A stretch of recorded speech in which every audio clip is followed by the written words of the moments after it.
Whether your leftover strips and scraps look something like this, or maybe you'd like to use stacking baskets like these to keep your strips sorted, organized, and ready to go. Scrappy string quilts can be a really fast and fun way to make a huge dent in your stockpile while creating quilts that reflect your tastes and personality. String quilts are simple to sew, but small choices can make a big difference in how the finished quilt feels. Today, I'll show you 3 different foundation options along with 3 simple string block styles, and we'll look at how our choices can completely change the look of the finished quilt. Now, this is not about rules. I'm just giving you a few flexible ideas you can adapt to your own style and the materials you have on hand. If you've never made a string quilt before, don't worry. They're very forgiving and there's no single right way to do this. Let's start talking about foundations, because what you sew your strings onto makes a bigger difference than you might expect. Here we're looking at the back side of a square string pieced block that has not been trimmed down yet. The square is the base material that the block is built on. Foundations are great because they help give structure to the blocks and prevent the skinny strips from stretching or fraying.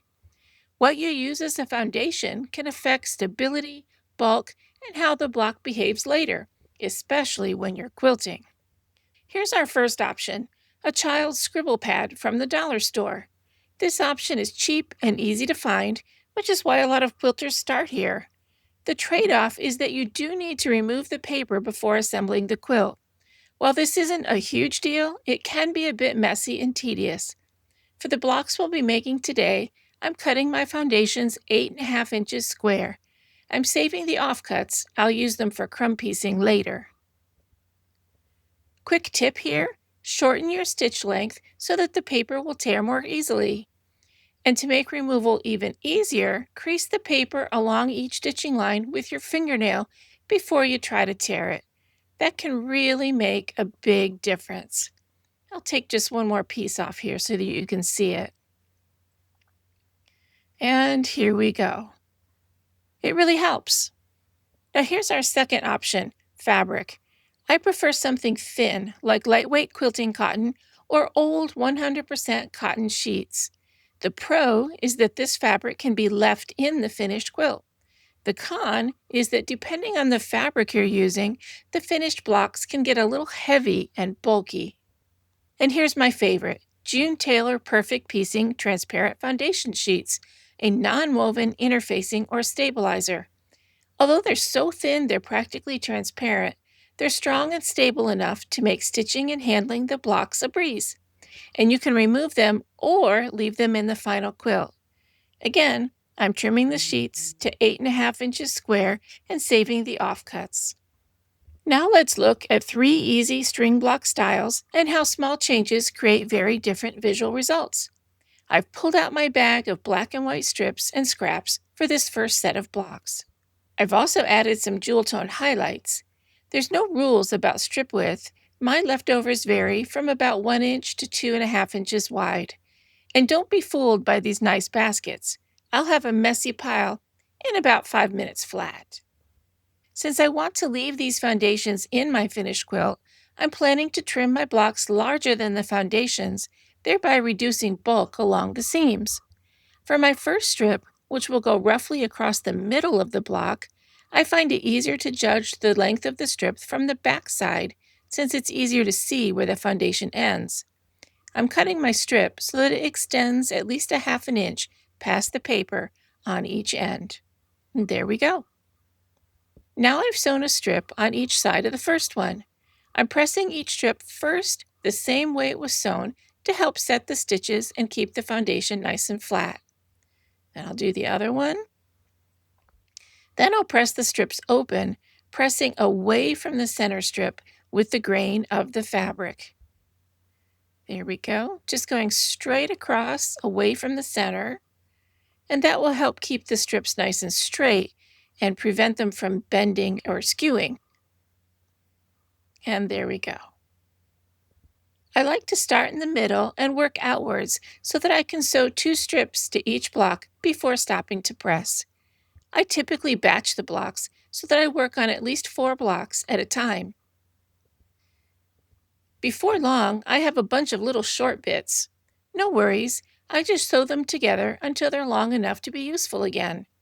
I find a shortened stitch is helpful for this, especially with the really skinny strips. A quick tip, when you get to the corner, make sure the strip you're adding extends at least a half an inch past the point of the foundation so that you'll have a nice seam allowance around the outer edge of your block. In order to prevent the added bulk of a seam landing very near the corner of a block, I sometimes find it helpful to fold the foundation paper temporarily out of the way and trim back the previous strip. Here I'm taking off about a half an inch. So I'll just make sure my line is straight, grab my rotary cutter. There we go. Then I'll fold the foundation back and double check that my new strip is wide enough before I sew it in place. Once the foundation has been covered, I flip the block over and use an acrylic ruler and rotary cutter to measure and trim the seam allowances to extend just a quarter of an inch past the foundation on all 4 sides. There we go. And I'll keep going. And here's 4 trimmed blocks together. This style feels really energetic and scrappy, and is very forgiving, which makes it great for using up leftovers. This particular color palette reminds me of a cityscape at night. For our next technique, I'm pulling out a bag of leftover brightly colored scraps and strips, again in a variety of widths. Adding a contrasting corner is a simple way to introduce more structure. For the contrasting corner, I'm lining up my foundation with the diagonal lines on my mat and measuring 2.5 inches from the corner of the foundation. I'm using a mechanical pencil to get a nice thin line that won't leave ink in my quilt. The line will be my placement guide for my corner triangle. I'm adding just a bit of water-soluble glue stick to help hold my fabric in place. You could certainly use pins if you prefer. I've cut a 5-inch square in half to get my triangle, which extends well past the edges of my foundation. This might look wasteful at first glance, but when you're working towards the widest part of the block instead of away from it, you'll need to cut your strips extra long so that they will extend past the foundation when you press them open. And here's a finished trimmed block from the front and the back.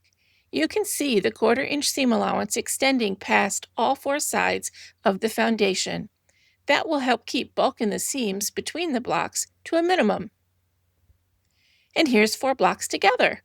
You can use the block like this or mix it up by adding sashing, whatever width and color you might like. Rotating the blocks like this or turning them all in the same direction. It's really fun to play with them, especially as you get more and more blocks to play with. For the third style we'll explore today, I've centered my foundation square on lines on my mat, and I'm marking 2 lines, each 1 inch away from the center line of the square. This will help make it easy to line up my center lattice strips later. You can make these any width you like. I cut my strips at 2 inches wide, so that's how I've spaced my lines apart.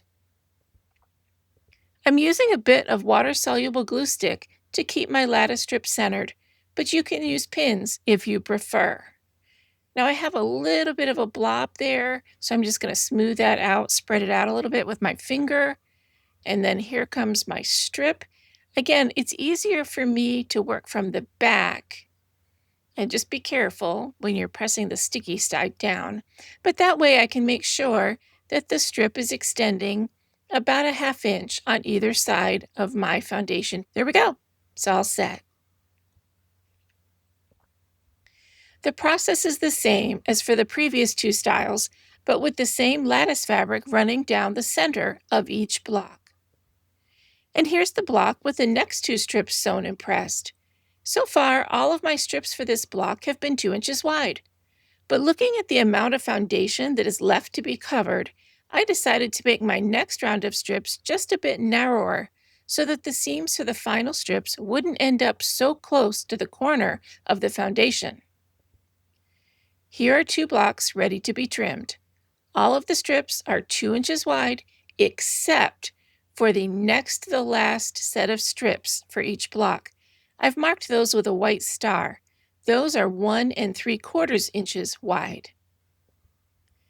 Here's the first 4 blocks, all trimmed so that the seam allowances extend past the foundations. I was really happy with the blue lattice. And because I kept my strip widths consistent from block to block, the seams will match up when I sew the blocks together. Although that's not something I really worry about too much when making a string quilt. Here's what happens when you rotate the blocks. And here's what it looks like with sashing that will finish the same width as the lattice strips after I've sewn everything together.